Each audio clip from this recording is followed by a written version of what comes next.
어렸을 때 살던 동네에 우물이 여러 개 있었습니다. 그런데 어린 마음에도 그 우물이 얼마나 깊은지 궁금한 거예요. 그래서 짓궂게 또래 친구들과 함께 그 우물마다 돌멩이를 던져봤던 기억이 있습니다. 돌멩이를 던졌을 때 그 돌멩이가 우물 물에 떨어지는 그 시간, 그리고 그때 들리는 소리를 통해서 이 우물이 얼마나 깊은지, 또 이 우물 안에 얼마나 많은 물이 있는지 알 수 있기 때문이죠. 던진 돌멩이가 물에 닿는 소리가 늦게 들리면 당연히 그 우물은 깊은 거예요. 반면에 얕은 우물은요, 돌을 던지자마자 소리가 나는 것이죠. 또 돌멩이가 물에 닿을 때 우물 안에 물이 많으면 무겁고 깊은 소리가 납니다마는 얕은 우물에서는 돌멩이가 깨지는 소리가 나죠. 마찬가지로 내 마음이 얼마나 깊은지 알 수 있는 방법이 있습니다. 누군가 내게 던지는 그 말 한마디에 내가 어떻게 반응하는가에 따라서 내 마음이 얼마나 넓고 깊은지를 알 수 있는 거예요. 누군가 던진 그 말 한마디에 즉각 반응하거나 흥분하면 내 마음의 깊이는 그렇게 깊지 않는 겁니다. 반면에 마음이 깊고 넓은 사람은 누군가 불쾌한 말을 해도 즉각 반응하질 않아요. 그 대신에 그 말이 내 마음 깊은 곳까지 들어오는 동안에 한 번 더 생각하고 신중하게 반응하게 됩니다. 그리고 이렇듯 마음이 깊고 넓은 사람들 주변에는 사람들이 모이게 돼 있는 거예요. 다윗이 그랬습니다. 자기를 죽이려고 그 사울을 피해서 다윗은 본격적으로 도망자의 삶을 살게 됩니다. 그러면서 어느덧 다윗 주변에는 비슷한 처지에 환난당한 사람들, 빚진 사람들, 그리고 마음이 원통한 사람들이 모이게 되죠. 자, 그러자 이런 다윗 일행을 쫓는 사울의 군대도 규모가 커지게 됩니다. 오늘 본문을 보면은 사울은 이스라엘에서 택한 정예 군사 3,000명을 거느리고 다윗이 숨어있던 엔게디로 향하게 됩니다. 이 엔게디는 사해와 유대 광야 그 사이에 있는 작은 오아시스입니다. 들염소떼들이 그 뜨거운 광야에서의 목마름을 해결하는 곳이라 해서 염소의 샘인 엔게디라는 이름이 붙여진 곳입니다. 그만큼 이곳에는 물도 많고 또 크고 작은 동굴도 많이 있었다고 해요. 400여 명의 무리와 함께 살아야 했기에 다윗에게는 이보다 더 좋은 은신처가 없었을 것입니다. 그런데 사울이 다윗을 잡으러 이곳에 와서는 뒤를 보기 위해 한 동굴에 들어갑니다. 용변을 보기 위해 들어간 거예요. 근데 하필 그곳에 다윗 일행이 숨어 있었던 겁니다. 그야말로 극적인 순간이 아닐 수 없습니다.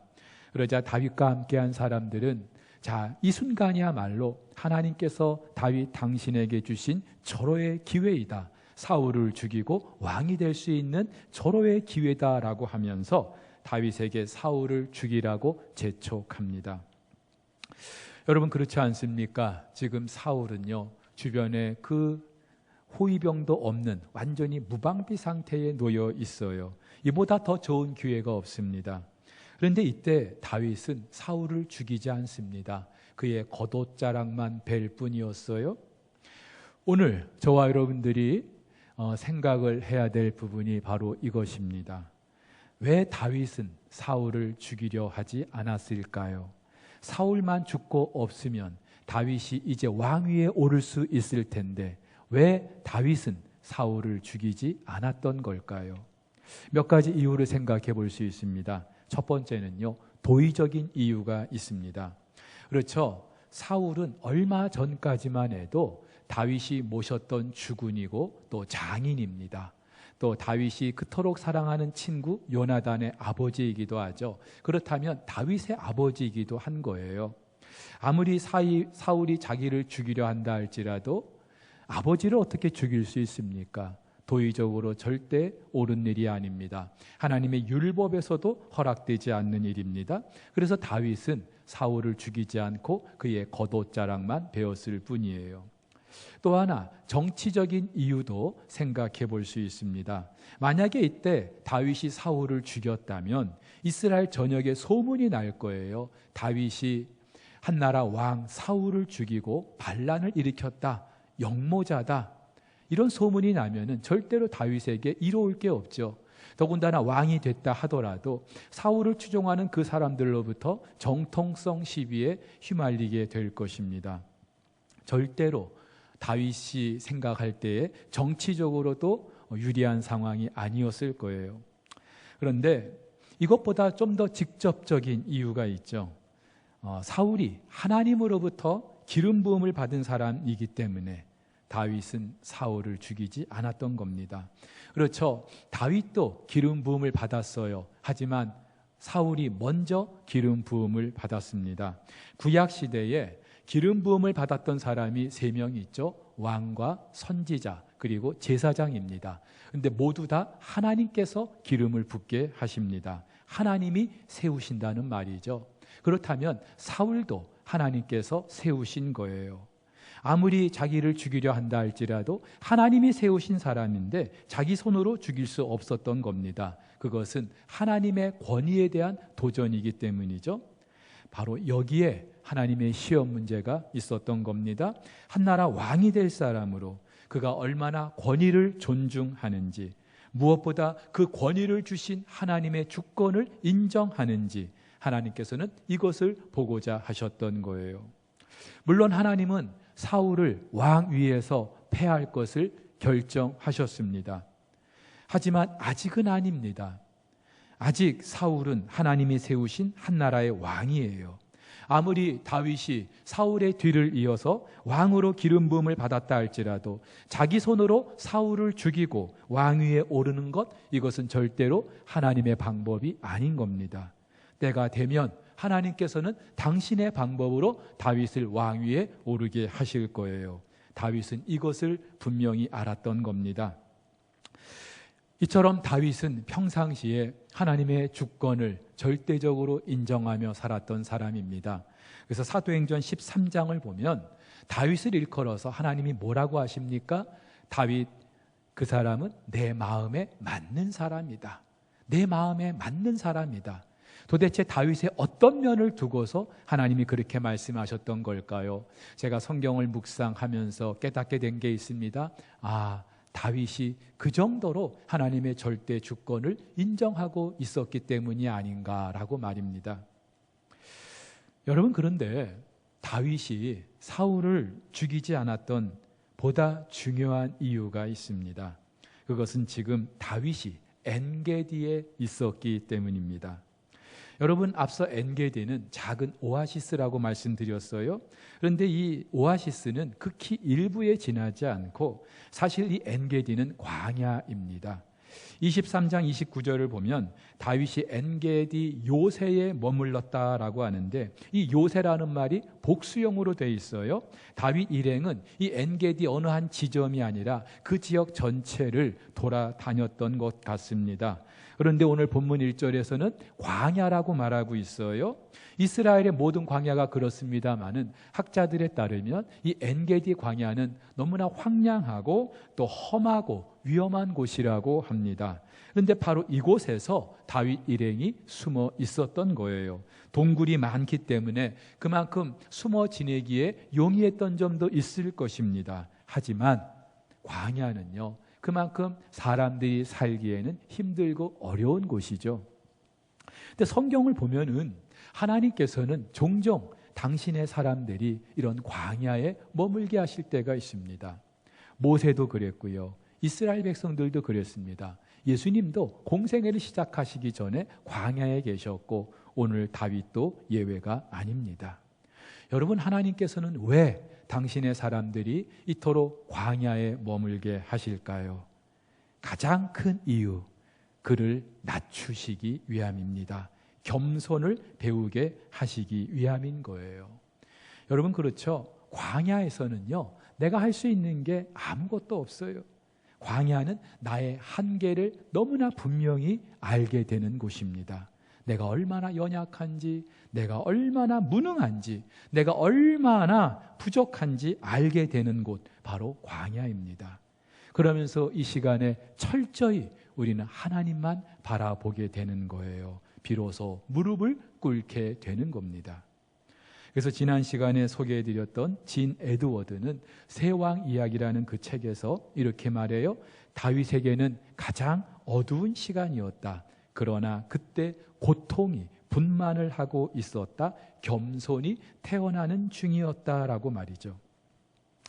유진 피터슨도 다윗 현실에 뿌리박은 영성이라는 책에서 이렇게 말하고 있습니다. 다윗은 엔게디 광야에서 가장 의미 있는 시간을 보내게 된다. 하나님의 이름을 부르며 하나님을 알게 된다. 그래서 사울이 원수가 아니라 하나님의 기름 부음 받은 자로 보였던 게다. 광야는 사울이 아니라 하나님으로 가득한 곳이었다라고 말입니다. 사랑하는 성도 여러분, 광야는 그런 곳이죠. 그래서 이 광야를 경험했던 다윗, 시편에서 고난당한 것이 내게 유익이라고 고백할 수 있었던 겁니다. 여러분, 그런데 다윗이 사울을 죽이지 않았던 이유, 이것만으로 충분하지 않습니다. 말씀드린 것처럼 엔게디 주변은 광야예요. 근데 한편 이 엔게디는요, 물이 많은 곳이라고도 합니다. 광야 어디서 그렇게 많은 물이 나는지는 알 수 없는데 비가 오지 않는 건기에도 골짜기에는 물이 계속 흘렀다고 해요. 심지어 엔게디 골짜기에 있는 폭포는요, 그 높이가 19m나 됐다고 합니다. 여러분, 일반적으로 유대인들이 물을 얻을 수 있는 방법 4가지가 있습니다. 이슬과 비, 그리고 우물과 샘입니다. 근데 이스라엘 백성들뿐만이 아니라 이 땅을 사는 모든 사람들이 그렇죠. 이 물을 우리가 얻을 수 있는 방법은 내 힘으로 인위적으로 할 수 있는 게 아니에요. 하나님께서 하늘을 닫아버리시면, 땅을 닫아버리시면 우리는 절대로 물을 얻을 수가 없습니다. 그래서 성경은 이 모든 것이 말로 다 할 수 없는 하나님의 은혜와 축복인 것을 상징적으로 말하고 있습니다. 여러분, 그렇다면은 지금 다윗이 엔게디에 있었다라고 하는 것은 그만큼 하나님의 은혜를 끊임없이 공급받고 있었다는 말이 되는 거예요. 엔게디에 거하면서 끊임없이 솟아나는 그 샘물을 마시면서 그 샘물처럼 자신의 삶에 주어지는 하나님의 그 놀라운 은혜를 깨닫게 된 겁니다. 비록 도망자 신세에 있어요. 하지만 그 하나님의 은혜로 마음이 넉넉해질 수 있었던 겁니다. 그래서 사울을 죽일 수 있는 기회, 원수를 갚을 수 있는 그 절호의 기회가 주어졌는데도 원수 갚는 것을 거부할 수 있었던 겁니다. 그래서 어떤 학자들은 시편 23편이 아마도 이 엔게디에서 지어진 시가 아닌가 그렇게 추측하는 분들도 있어요. 그렇죠? 엔게디에 있는 다윗, 두려움이 없습니다. 부족함이 없습니다. 엔게디의 그 샘물처럼 하나님의 은혜가 끊임없이 샘솟고 있기 때문에 무엇보다 이 하나님의 은혜에 젖어 있는 다윗 마음도 넓어지고 있는 거예요. 더 많이 이해하고 더 많이 사랑할 수 있게 된 겁니다. 여러분, 하나님의 은혜로 그 마음이 넓어진 사람들은요, 용서할 수 없는 사람도 용서할 수 있게 되는 줄로 믿습니다. 예수님께서는 산상수훈에서 이렇게 말씀하셨죠. 너희 원수를 사랑하며 너희를 핍박하는 자를 위하여 기도하라. 바울도 말했습니다. 너희를 박해하는 자를 축복하라. 축복하고 저주하지 말라. 여러분, 원수를 사랑할 수 있습니까? 나를 핍박하고 내 가슴에 대못을 박는 그 사람을 위하여 축복하며 기도할 수 있겠습니까? 절대로 쉬운 일이 아니죠. 보통 사람의 감정으로는 절대 할 수 없는 일입니다. 그렇다면 성경은 우리가 할 수 없는 일을 하라고 말하는 걸까요? 아니죠. 할 수 있기 때문에 우리에게 이 말씀을 주고 계시는 겁니다. 여러분, 그렇다면 언제 우리가 원수를 사랑할 수 있을까요? 언제 우리를 핍박하는 자들을 위하여 축복하고 기도해 줄 수 있을까요? 우리가 하나님의 은혜 안에 거할 때인 줄로 믿습니다. 내 안에 하나님의 은혜가 강수와 같이 흘러 넘칠 때 우리는 그 어떤 불가능해 보이는 일들도 할 수 있는 줄로 믿습니다. 왜냐하면 내가 아니라 하나님의 은혜가 그 일을 하게 하기 때문인 것이죠. 반대로 내 안에 은혜가 메마르면은요, 원수를 사랑할 수 없어요. 원수는 고사하고 가장 가까운 이웃도 가족도 사랑할 수 없는 겁니다. 그렇죠? 하나님의 은혜가 메말라 버리면 내 안에 마음의 상태가 사막이 되는 거예요.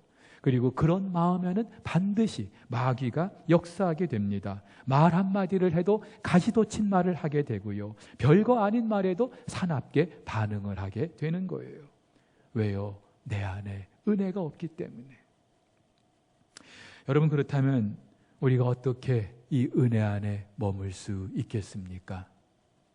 조신영 씨의 쿠션이라는 책이 있습니다. 쿠션이라는 말은요, 그대 말 그대로 외부의 자극이 주어졌을 때 그 충격을 최소화하기 위한 완충 장치를 말하는 것이죠. 일반적으로 소파에 등을 지지해 주는 작은 베개를 말하기도 합니다. 근데 이 책에서는 사람에게 이 쿠션이 얼마나 잘 발달되어 있는가, 준비되어 있는가에 따라서 그 사람이 성공적인 삶을 살 수도 있고 그렇지 않을 수도 있다 말해주고 있어요. 그렇죠? 우리는요, 살면서 원튼 원치 않든 항상 외부의 충격과 자극에 노출돼 있어요. 이런 충격과 자극은 내 의지와 아무런 상관이 없습니다.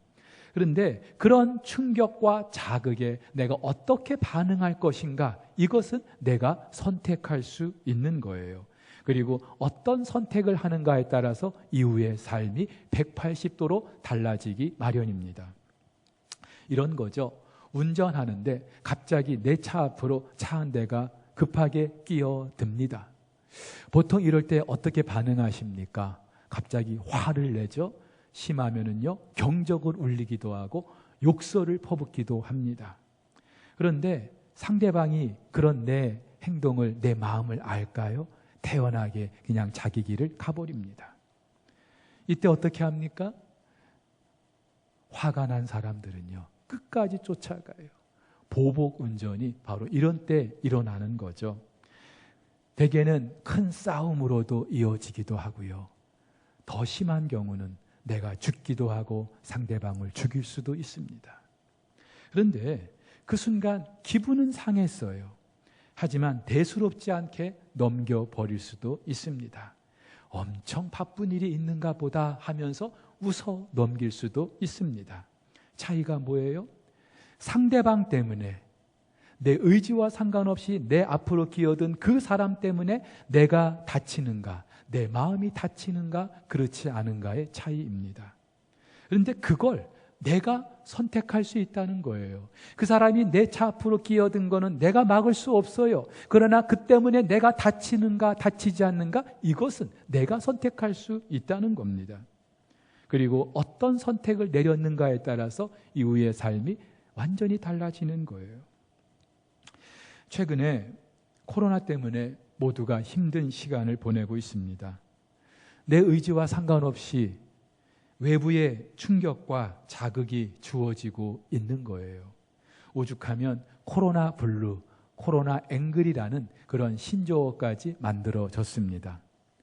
근데 여러분, 내 의지와 상관없이 주어지는 이런 충격을 어떻게 받아들이는가에 따라서, 그 선택의 결과에 따라서 내 삶이 달라질 수 있는 거예요. 정말로 못 살겠다, 죽을 것 같다, 그렇게 생각할 수도 있고요. 아니면 그래도 감사하다 하면서 우리가 웃어 넘길 수도 있습니다. 생각과 반응의 차이입니다. 근데 그 결과가 너무나 분명하죠. 죽을 것 같다고 생각하면, 더 이상 못 살겠다고 생각하면 정말로 죽고 싶습니다. 괜히 짜증이 나고 불평과 원망이 끊이질 않아요. 병도 생길 수 있습니다. 그리고 이런 사람들의 일상 역시 제대로 되는 게 없어요. 제대로 되는 게 없다 보니까 또 짜증이 나고 불평이 나고 그런 말을 하게 되고 그런 반응을 보이게 되고 악순환이 반복되는 거예요. 하지만 힘들지만 그래도 하나님의 은혜로 살고 있다 생각하면서 감사하면은요, 일단 내 마음에 평안이 있습니다. 기쁨이 있어요. 그런 나를 바라보는 사람들의 반응도 긍정적이고요, 우리의 일상도 감사의 제목으로 넘치게 되는 거예요. 선순환이 반복되는 겁니다. 근데 말은 이렇게 해도 쉽지 않죠. 그 순간순간마다 이런 선택을 한다는 게 정말 쉽지 않아요. 그렇기 때문에 이것은요, 평상시 엄청난 훈련이 필요한 일입니다. 그 책에서는요, 우리의 삶을 세 가지로 나누고 있어요. 사고계, 우리의 생각을 관리하는 것을 말하죠. 그리고 언어계, 말을 주관하는 걸 말합니다. 그리고 물질계, 이 세 가지를 나누는데, 대개는요, 우리의 삶을 어디서부터 출발합니까? 물질계, 우리가 살고 있는 삶의 현실, 그 상황으로부터 시작해요. 내 삶의 현실이, 상황이 어떤가에 따라서 우리가 반응을 다르게 한다는 거죠. 근데 여러분 아시잖아요. 우리 현실은요, 절대로 녹록치 않아요. 여의치 않아요. 당연히 그 현재 상황의 여부에 따라서 내뱉는 우리의 말, 달라질 수밖에 없습니다. 부정적인 말을 하게 됩니다. 누군가에게 상처를 주는 말을 하게 됩니다. 근데 신기하게 그 말에 따라서 내 생각도 달라지는 거예요. 부정적인 생각, 그리고 누군가를 미워하는 마음으로 가득하게 됩니다. 당연히 그런 마음과 생각을 품고 있다 보면은요, 또다시 현실에서 만나는 사람과 부딪히게 되고 상처를 주고받게 되는 거예요. 또다시 좋지 않은 말이 나오면서 악순환이 반복되는 겁니다. 그런데 이런 인생의 운전대를 반대로, 오른쪽으로 돌리는 사람들이 있어요.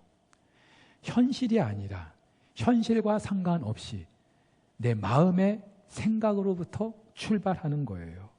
그리고 그때마다 내가 할 말을 결정하는 거예요. 내 현실과 상관없이 긍정의 말을 하는 거예요. 축복의 말을 하는 거예요. 감사의 말을 하는 거예요. 그런데 신기하게도 그렇게 말을 했을 뿐인데 어느새 내 현실도 달라져 있는 거죠. 여러분 아시잖아요. 감사는 감사를 불러오는 거예요. 근데 중요한 것은 이렇듯 인생의 방향타를 오른쪽으로 돌리는 사람들은요, 전 세계 인구 가운데 1%밖에 되지 않는다고 합니다. 여러분 잘 아시는 미국의 오프라 윈프리 같은 사람, 아마 여기에 해당되겠죠. 그런데 이렇게 내 인생의 방향타를, 운전대를 오른쪽으로 돌리는 사람들만이 삶 속에서 진정한 행복과 자유를 경험할 수 있다는 겁니다. 여러분, 그렇다면 어떻게 이렇게 우리의 운전대를 오른쪽으로 돌릴 수 있을까요? 책에서는 바로 우리의 독서, 그리고 기도, 그리고 묵상이라고 말하고 있습니다. 아마 책의 저자가 그리스도인인 것 같아요. 무슨 말입니까? 평상시 끊임없는 훈련이 우리의 생각을 지배하고 결정한다는 겁니다. 그러면서 이 책에서는 이런 시 한 구절을 우리에게 소개하고 있습니다. 강에 돌을 던지면 돌은 강바닥에 가라앉을 것이다. 어떤 돌도 꽃처럼 물 위에 뜰 수 없다. 하지만 만일 그대가 배를 갖고 있다면 그 배는 수십 킬로그램의 돌을 실어도 물 위에 뜰 것이다. 마찬가지로 그 정도의 고통이 그대 안에 있어도 배만 갖고 있다면 그대는 여전히 뜰 수 있다. 그대는 즐거운 마음으로 배를 저으며 강이나 호수를 가로지를 수 있다라고 말이죠. 사랑하는 우리 성도 여러분, 그렇다면 우리 그리스도인들이 띄워야 할 배, 어떤 배일까요?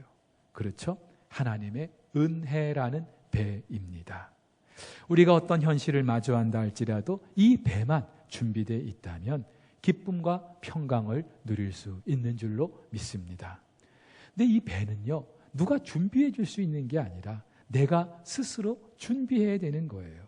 바로 평상시 끊임없이 삶 속에서 말씀을 묵상하고 기도하는 이 순간을 통하여, 이 훈련을 통하여 우리는 이 배를 준비할 수 있는 줄 믿습니다. 근데 아시다시피요, 잠시만 게을리해도 이 인생의 운전대는 나도 모르게 다시 옛날로 되돌아가는 관성이 있어요.